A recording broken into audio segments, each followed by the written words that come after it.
So can you confirm that you see the presentation? Got it. Got you good. Perfect. Yeah, lovely. Then let's get started.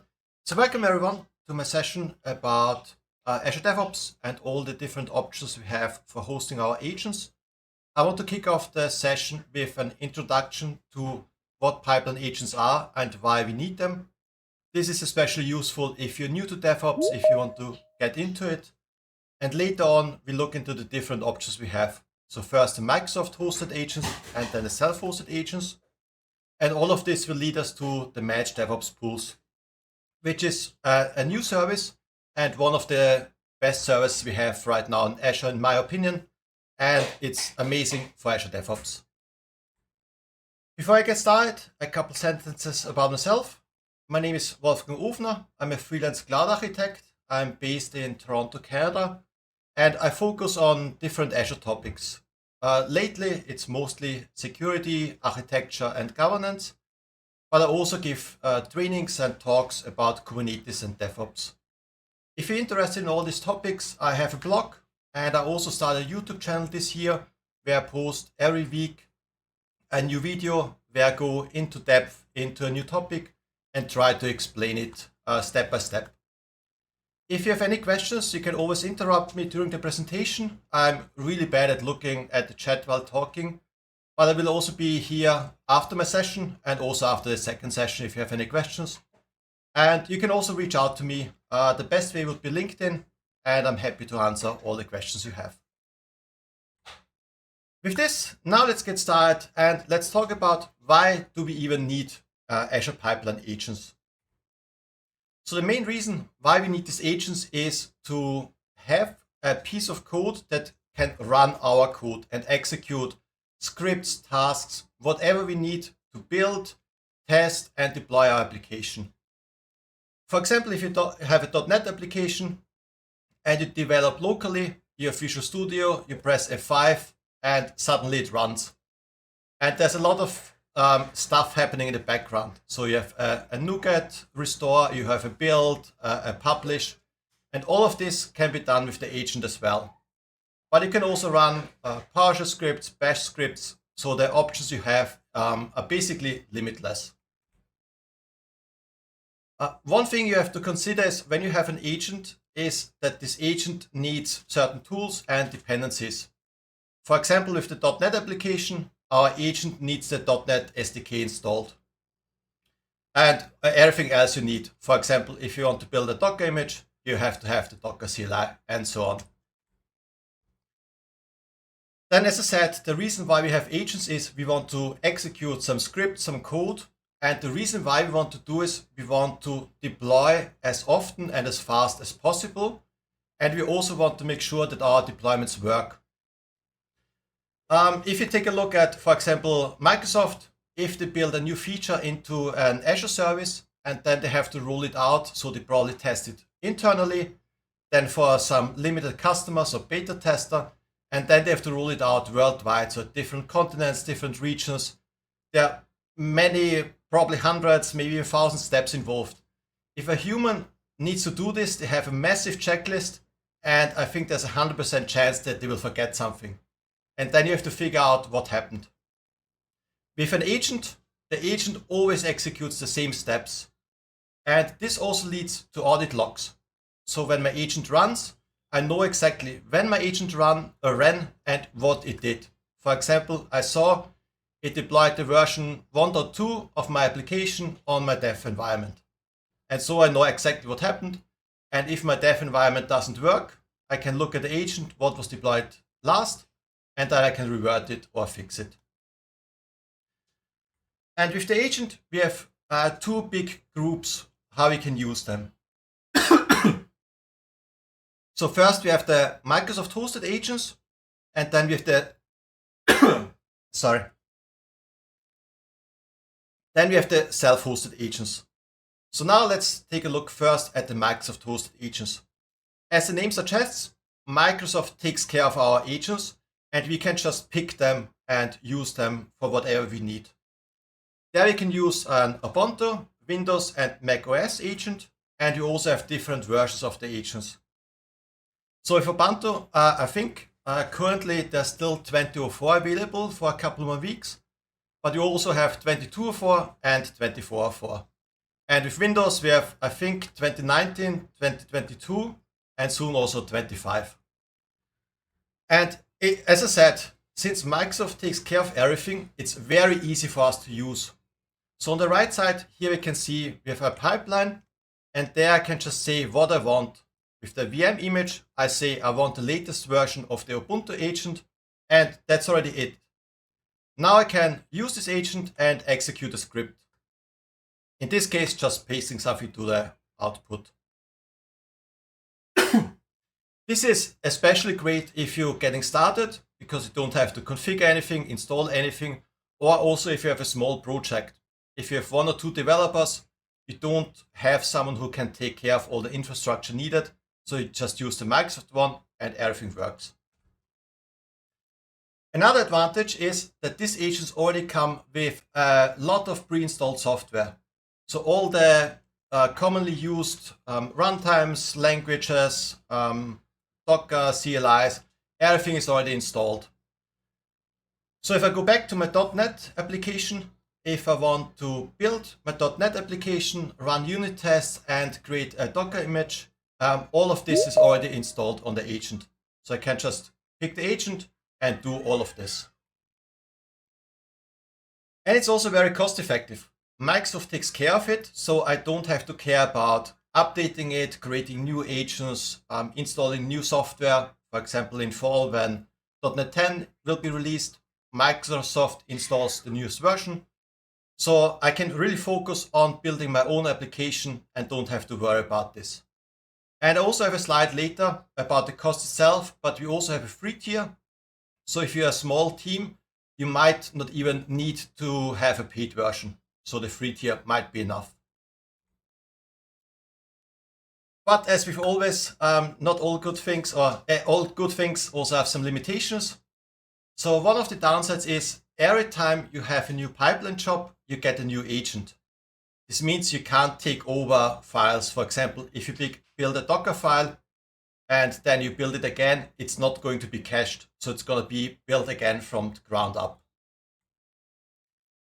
And as I said, an advantage is the pre-installed software, but this can also be a limitation. For example, if the software you need is not installed, especially if you have a bit of exotic software or a tool that only has a UI to install, then you can't really use the Microsoft hosted agents. Also, the agents come with quite limited resources. So you have 2 CPU cores and 7 GB of RAM. For small projects, that's plenty.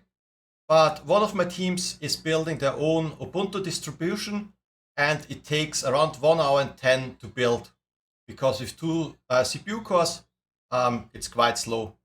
So they have to look for a better option, and also later I'm going to tell you what they did and how they improved this. Then when it comes to security, we can't integrate the Microsoft hosted agent into our network. From a security perspective, I want to have everything, or at least as much as possible, hidden inside my network and not accessible from the internet. So if you think about Azure, if I have a key vault, a database, they should usually only be accessed from my network, or the database maybe from an API, but the database itself doesn't need to be available from the internet. Since Microsoft hosts the agent, it can only connect over the internet to my database, and so I either have to have the database available from the internet, or I can't use the Microsoft hosted agent. And lastly, I also have a limited execution time. This means if I have a private repository and the free version, I can run my pipelines for up to 1 hour. After 1 hour, the pipeline just fails and it stops. I also have a paid version. There I can run up to 6 hours. And also if I use a public project, then I can also run up to 6 hours. But again, if I have maybe a massive integration of tests that run overnight, it will stop after 6 hours. This brings us to the costs. as I said, we have one agent for free, and this agent is available for up to 1,800 minutes per month. So for my talks, my demos, when I try something out, that's plenty. And I also have a couple small teams. They are fine with this one agent. But if you need more, then you have to buy more agents. And at Microsoft or Azure DevOps, that's called a parallel job, because the Azure DevOps licensing works per parallel job. So you buy a license for the job, and then you also get an agent with it. Once you pay for it, it costs $40 per month. Then you have unlimited minutes, so you can run it for as long as you want. And also, if you have a public project, then you get already 10 agents for free. It's not very common. Actually, I can't think of any public projects I know, because everyone is hosting it on GitHub, but this would be also an option. So now we had the Microsoft hosted agents, and the self-hosted agents are almost the complete opposite. So with the Microsoft hosted agents, Microsoft takes care of everything. I have very limited control, but I don't have to care about most of the configuration. With the self-hosted agents, I have to take care of everything, but this also leads to the full control over my agent. So I can run the agent on any Ubuntu, Windows or Mac OS. I can install any software I want, and I can do whatever I want with it. As I just said, I can install any software. For example, if I have a .NET 6 project that's end of life, so Microsoft doesn't have it installed on their agents anymore, but my software still needs it, I can just install it and use the agent to build my old project. I can also use any hardware I want. So we're going to talk about the options in a couple minutes, but I could install it on one of my servers on a beefy virtual machine and use all the power I have. And I also don't run into the problem with the execution time. So if my jobs run for 12 hours, then they just run for 12 hours. It doesn't matter. And since I have full control over it, as I said, for example, I can install my agent on a VM. I can also integrate this VM with my Azure network, but also with my on-prem network. And then I can access from this VM or inside my network other resources over private connections. This increases the security and gives me full control over who has access to what resource. And again, we can use Linux, Windows, and Mac OS. But also, this has some downsides. As I said, we have full control over it, but this also means we have to take care of it. So if there's a new version of .NET coming out, as said, .NET 10 is going to be released in November, then I have to install the .NET 10 SDK. Otherwise, I can't use it. I also have to make sure to have up-to-date operating system, all the other software running. I have to update everything. Then obviously, since I'm hosting the infrastructure, I also have to pay for it. So this could be an on-prem server, this could be any service in the cloud, but this is just some additional costs you have to think about. Also, something I haven't talked about before, but when I run multiple pipelines at the same time and I have enough licenses, then Microsoft will take care that I have enough agents running. So for example, if I have a big team, they all start the build at the same time, I need 10 agents and I have a license for 10 agents, then Microsoft just starts 10 agents and takes care that I have enough CPU and RAM. If I do it myself, I have to take care. If my server has a quad core and 10 GB of RAM, but I start 10 agents, then the agents might run out of resources. So I have to take care of this. This means I have to monitor the resources. This could be CPU, RAM, but also network connections, hard disk, like everything that's involved in running your own infrastructure. And you have to take care of it. This means during the day, I probably need a lot of resources, but at night it's very limited. So the most cost-effective way would be to find a solution around this. So maybe to use the hardware at night for something else. This leads to the costs.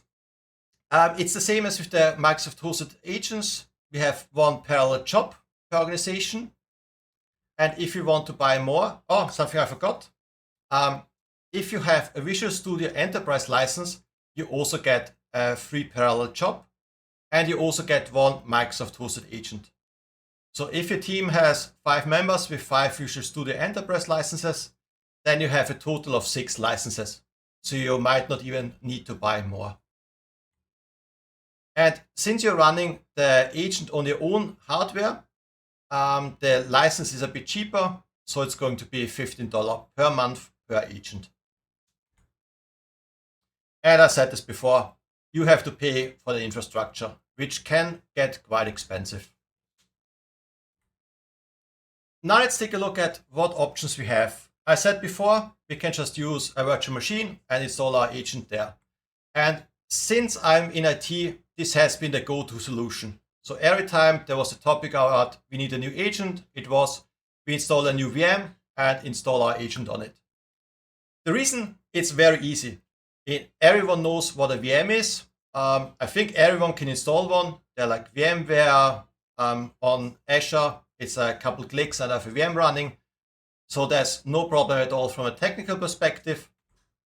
And it also gives me full control of what I can do. I can choose the operating system. I can connect via RDP or SSH, install any software I want, and add users, add it to a network. Literally whatever I want, I can do with it. Then since I'm using my own VM, I can also have caching. So if I have a pipeline with several steps, I can use the same agent from the same VM. So if I have external packages, I can download them once and just use them from my SSD. If I have a Docker file, I have it cached already and can just reuse it. And so this can speed up your builds by quite a lot. And since I have full control of it, I can integrate it in my network. For example, on Azure, if I create a new VM, it's automatically added to a VNet. And if I have a database, I can add this database to the same VNet, and then the agent can talk to the database over a prior connection. So it doesn't need to be available from the internet. And I said before, we have to take care of the scaling. So if you have many teams using many agents, then we have to make sure that we still have enough resources. On Azure, we have the virtual machine scale set. And what this does is basically it creates a copy of your VM and adds more VMs, and then adds a load balancer and takes care that all the requests are redirected to the VMs. So instead of one agent, I can have 2, 5, or 10, and they are just running and look like one from the outside. And once they're not needed anymore, Azure takes care and deletes them, and so I only pay for what I actually need. So everything is great, and as I said, it's the go-to solution because it just works, but it has some downsides. One downside is that the hardware is often underutilized. So during the day, all my teams are working. I need a lot of VMs, maybe even really big VMs, and at night, I don't need them. But it's also, what if everyone goes on lunch break? Then it's also not needed, but I still have to pay for it. So it's really hard to find a middle way or a middle ground, how much resources I need so I don't pay too much, but I also don't let the developers wait for too long. And all of this leads to expensive hardware. VMs on Azure are really expensive compared to other services. So even if you only use them when you need them, it can get quite expensive. And what you also must not forget is somebody has to take care of these VMs. This means you have to regularly update them, install new software, and you also have to make sure they're secure. The agent has access to your Git repositories, and that's basically all the code you have as a company can be accessed from the agent. So you have to make sure that they are secure.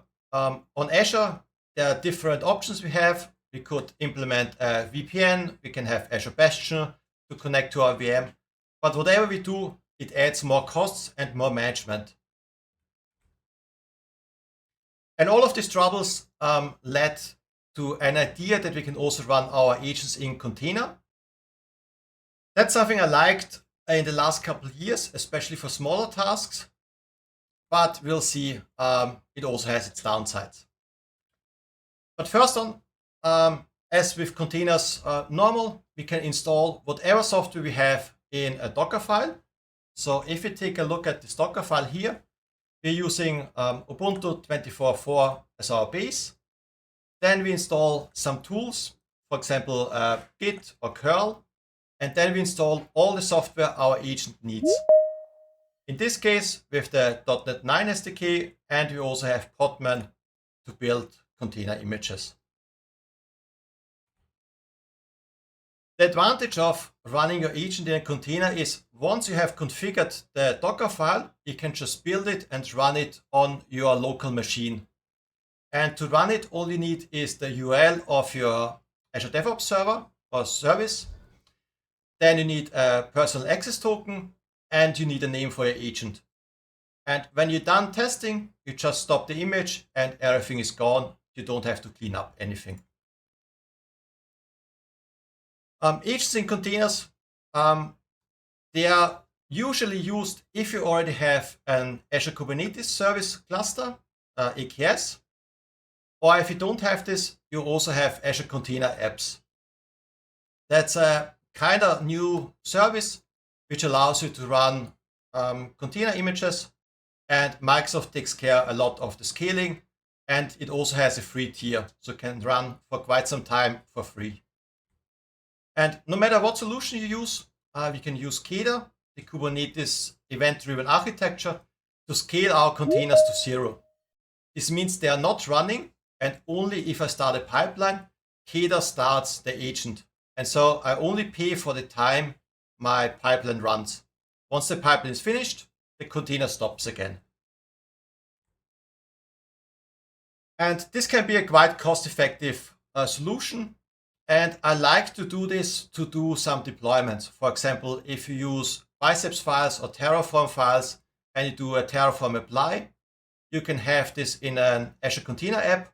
You can integrate the container app with your VNet. And so you can do secure deployments. And it only takes a couple minutes. So I don't pay for anything, or I pay very limited costs. But the downside is my developers have to know how container work. They have to know how to build the image. I like to use Windows, so I'm not an expert with Linux. So it can be a bit tricky to build the Docker file, install all the software I need. And it's just something, again, the developers or an operations team have to take care of. Then also a common problem is Docker and Docker. This means if I have a container that should build another container. This was possible in the past, but this has been stopped due to security problems or security concerns. And there are a couple workarounds that kind of work, but they're not great. You've seen the Docker file before. I installed Podman. And if you run a container with Podman as a root user, then you can build a Docker image. But running a container as root user has, again, security concerns. And there are open source projects like Canico, but Canico was archived, I think, 2 or 3 weeks ago, and it's not maintained anymore. So there's no great solution around this. And again, it needs more work. And lastly, since I have a new agent, every time I start my pipeline, I also don't have any caching. So if you have a big Docker file, many files you have to download, they have to be downloaded all the time or every time you start your agent. And this might take quite some time. And as we can see, we have different options, but nothing is perfect. And they all come with a couple downsides. And fortunately, we have a new service. That's the Managed DevOps pools. And I think this service removes all the problems you have with the other options, and it's an amazing service. The reason why it's so great is you can run your agents on VMs. So you have all the advantages of the VMs, but Microsoft takes care of them. So you don't have the disadvantages of managing them. all you have to do is you tell Microsoft, or in that case Azure, I want my agent running on an Ubuntu 22.4, and I want to have it in a specific VNet, and I want a quad core and 16 GB of RAM. Press on the create button, and Microsoft takes care of everything. Taking care of everything means Microsoft takes care of the VM, but they also have the same Microsoft hosted agents as we had before. So I can select the agent from Microsoft, but if this is not good enough for me, I can create my own custom image. This means I can create a VM, for example, Ubuntu 24.4, install all the software I need, and then I can tell the Managed DevOps pool to use the image of my VM. And then Microsoft takes care to install the agent on it, configure it with my Azure DevOps organization, and runs it for the pipelines. The Managed DevOps pool, since it's running on a VM, it can easily integrate with your VNet. So again, I can deploy over prior connections to other Azure services, therefore keeping them secure. And as I said, I think it's by far the best option we have to host our agents ourselves. If you just want to get started, if you want to test something, the Microsoft hosted agents are probably better because you don't have to do anything.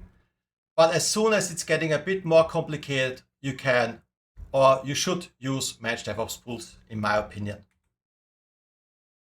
And the service has been GA since November 2024. And I'm saying this is, it's a really new service and there are some teething problems, especially in the beginning. And I found a breaking bug in January where around 50% of tenants couldn't create any DevOps pools. But Microsoft fixed it within 1 week. And now it works, except here and there, there's a tiny quirk. But all in all, it's an amazing tool. So I said, Microsoft takes care of everything. I don't have to care about installing software, maintaining it. And I also only pay for the time my agent runs. This means I start my pipeline, the pipeline runs for 5 minutes, then I pay for the VM for 5 minutes. The downside of this approach is, again, I have no caching since I get a new agent every time. The startup time is around 3 minutes, but Microsoft implemented, I think last week, a new feature that the startup time should be faster, but that's something to keep in mind. In my experience, it's around 3 minutes, but it can be up to 15 minutes. And what's really amazing is that you can use the most powerful VMs. If you remember at the beginning, I said one of my teams is using was using the Microsoft hosted agents to build their own Linux distribution. It took 1 hour 10, and now they switched to Managed DevOps pools and they use a VM with 48 cores and I think half a terabyte of RAM, and now it takes 6 minutes. And this VM costs, I think, $5 per hour, and since they only need it for 6 minutes, it costs them 50 cents. So it's basically nothing what it costs, and the developers can just start the build, grab a coffee, and when they come back, they have the result. So it's a big efficiency improvement. One way around these limitations of no caching, the startup time, would be to use a standby agent. Here you already have one agent running and just waiting for you to start a pipeline. The downside is, since the agent is running, you pay for the VM. And Microsoft recommends to have the agents running from like 9 to 5. It makes sense because it's efficient for your developers, but it also makes sense for Microsoft because you pay from 9 to 5.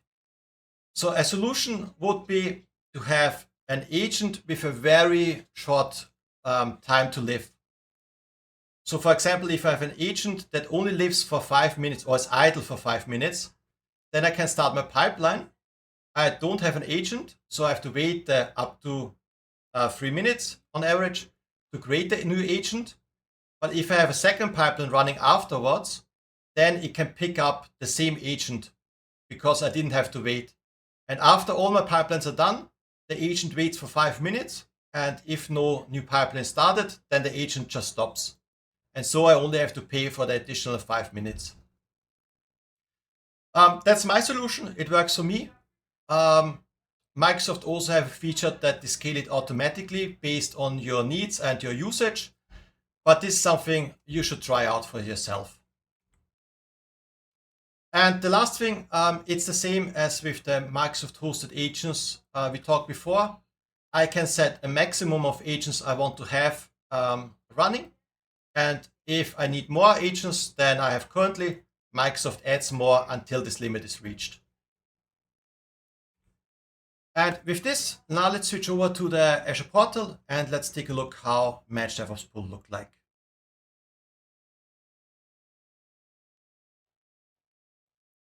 So I've already prepared something so we don't have to wait for too long. But if you want to create a Managed DevOps pool, you can search on top for DevOps, and there you can find Managed DevOps pools, and just click on Create. Then, as always, you select a subscription, a resource group. Then you have to create here a Dev Center. The Dev Center takes care of the infrastructure. You have to have one, but you don't have to interact with it after you have created it. If you're using the Azure Virtual Desktop, then you might know the Dev Center because it's the same approach. The Dev Center also takes care of the infrastructure there. My guess would be that Microsoft just reused the feature. Then you have to provide the URL to your Azure DevOps organization. So for me, that's programming with Wolfgang. Then you have to provide the name of the pool.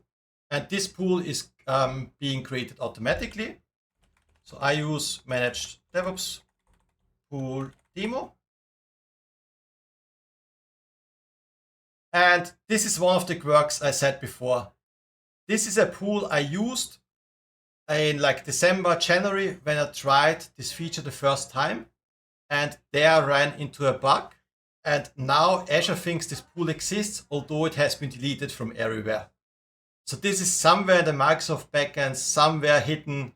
Does this pool still exist, or at least the name exists? So I just can't use it anymore. I could raise a ticket, but I think it's for a good story, so I just leave it here. And so I just have to pick a different name.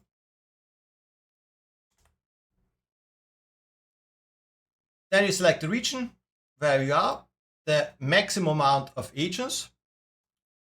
So I can just pick one or how many I want. The VM you want. But you can also change them. And here we can also see a bit of a limitation, because I have here all my available VMs. And if I scroll further down, or actually here I can select bigger ones, but down here I have a very long list of VMs that are not available. And if I want to use them, I have to request a quota. So it's just clicking on this.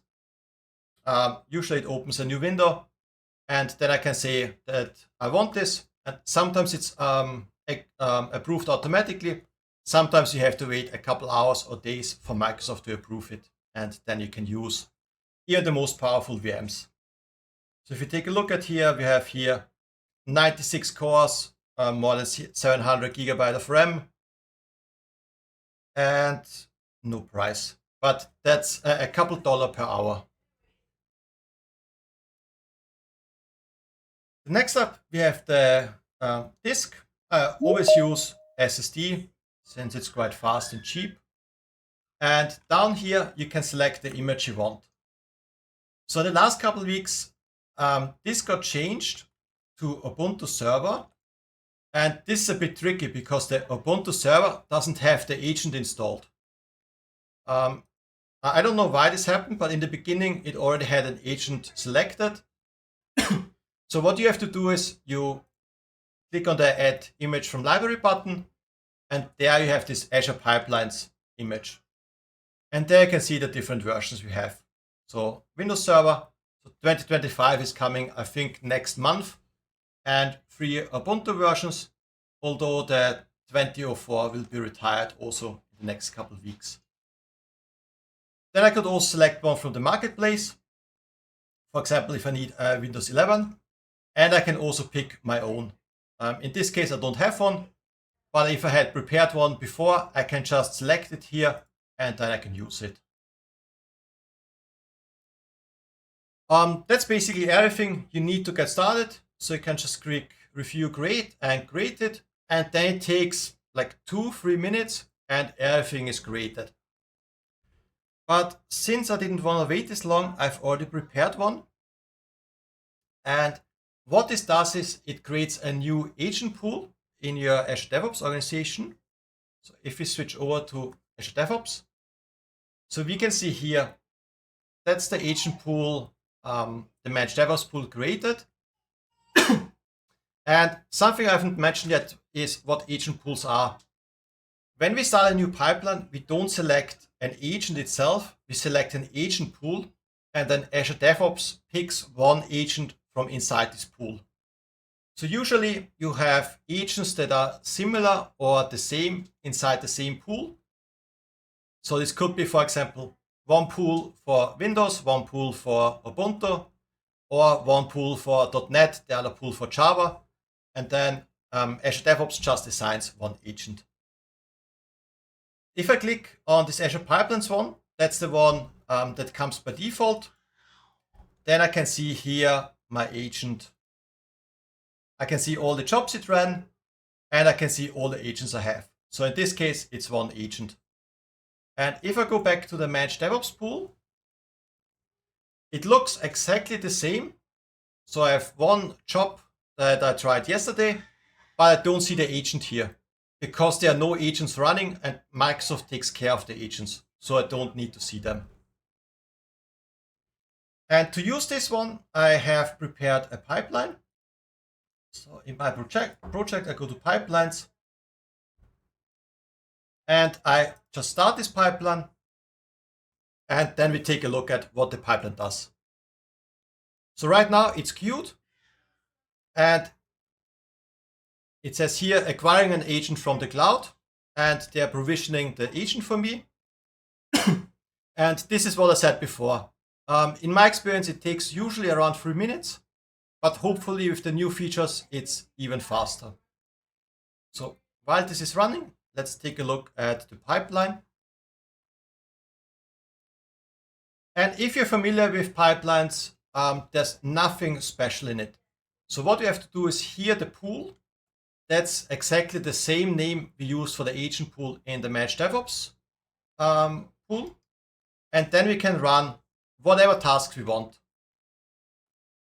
So here, for example, I'm using a PowerShell task. I use the Azure CLI to log in and then create a secret in a key vault.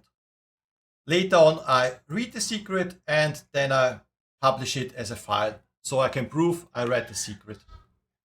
And what's interesting is I can use here AC login and add the -- identity parameter. And this tells the agent to use the managed identity that has been attached to the agent.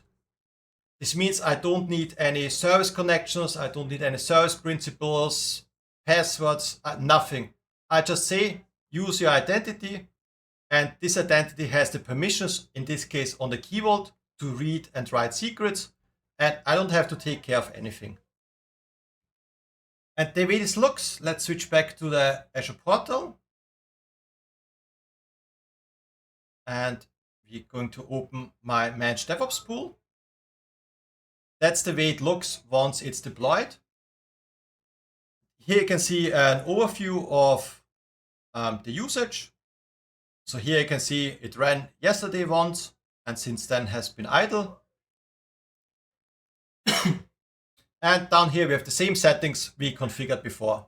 So our organization, the VMs we're using, the image we're using. So you can always change them if you need more, if you don't like what you have. Then with the scaling, here we have what I said before, that I create a new agent every time I run a pipeline. And here I have to be more precise. It's every time I run a job inside a pipeline. So in Azure DevOps, we can have one pipeline, but we can have multiple jobs inside this pipeline. That's often used to, for example, build my application, test my application, and deploy it. So this would be 3 jobs. And with this configuration, Azure would create 3 new agents. So I have to wait 3 times to have the agent available. I can switch this to reuse the same agent. Then I have the maximum time to live, that's 7 days. This means no matter what, after 7 days, the agent will be deleted. And this ensures that I always have an up-to-date version of my agent. But with this grace period, I can configure what I want. For example, I can say 5 minutes. And if my agent is now created, then it waits 5 minutes for a new job, a new pipeline. And if there is one, then it will reuse the same agent. If there's no new one, then it will be just deleted after this 5 minutes. That's the wrong button. Then for the networking, right now I don't have my agent in any network, but if I want to have the access to the key vault, for example, over a private virtual network, then I can just select this section and I can select a virtual network here. Since I don't have one, it's not in the list, but I could just pick it from the drop-down menu. The same for the storage. If my VM doesn't have enough storage, I can just add more here. So I can say I want 100 gigabyte. It should be zone redundant and it has the drive letter F. I apply this, and the next time my agent starts, it will have a disk on the letter F with 100 gigabyte. The security, here I can configure where my agent pool should be available. So I can use multiple organizations, which I've never used before because I want to be specific who can use my agent. And I can also select inside one organization what project can use my agent. So in this case, I selected all, but I can also say only specific ones and write the name of my project there. And now only the YouTube project can access this agent pool. This configuration, I have to admit, I'm not 100% sure what it's for. The documentation says it's to download a certificate from a key vault before the agent starts or while the agent starts, so it is available once the agent is configured. The documentation, I have to admit, is not the greatest, and I can't think of a use case, so I've never tried this myself. But the next one, the identity, that's a great feature. That's the identity we used before with the AC login identity. And then the agent sees it has this identity configured and then uses this identity. And in my key vault, this identity has the permission to access the secrets.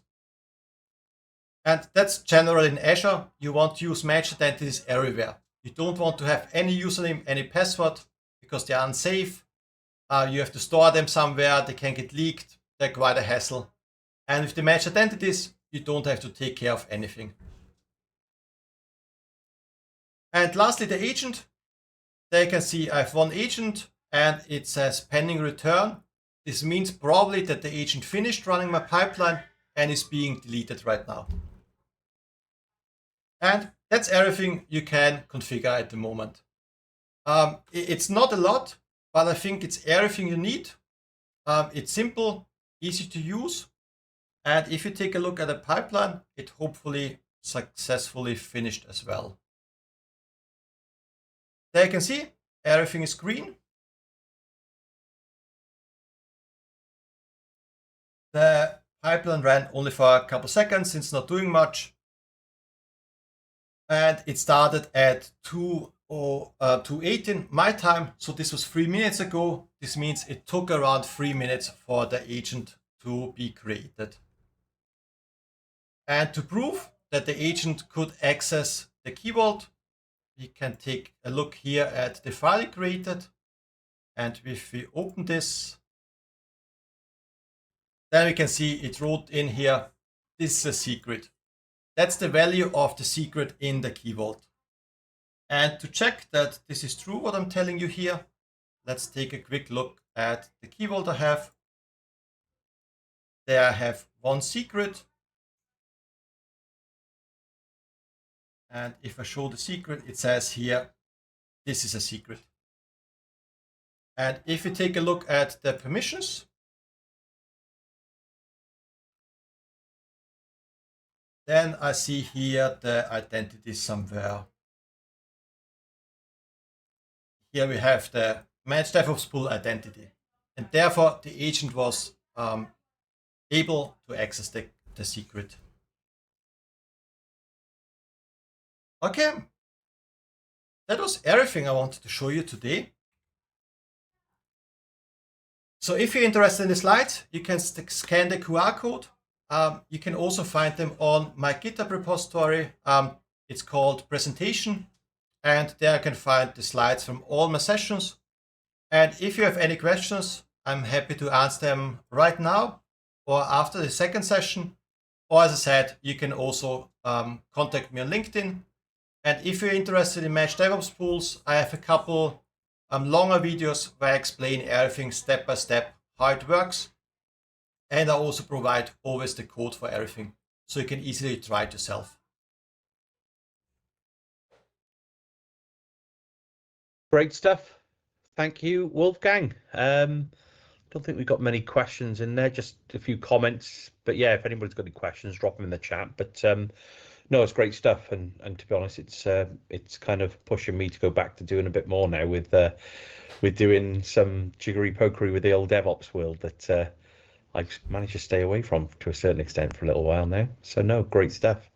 Yeah, Matt, for me, any points? Oh, I'm sorry. It's one of my favorite services because at my company, we were just thinking how to make our deployment secure, especially with the VNet integration. But I don't want my developers to take care of the VMs, manage everything. It's expensive. And so it just came at the perfect time. And we tried it out and it just worked. And it's so easy that the developers have a Terraform script that's a couple lines long and it just works for them. No, it's very cool. No, I've come off a project where we've gone through that pain of managing BMSS based agents, and just keeping the images up to date is a full-time job for somebody. Yeah. So this is wonderful. I suspect I'm going to be using this in not too distant future.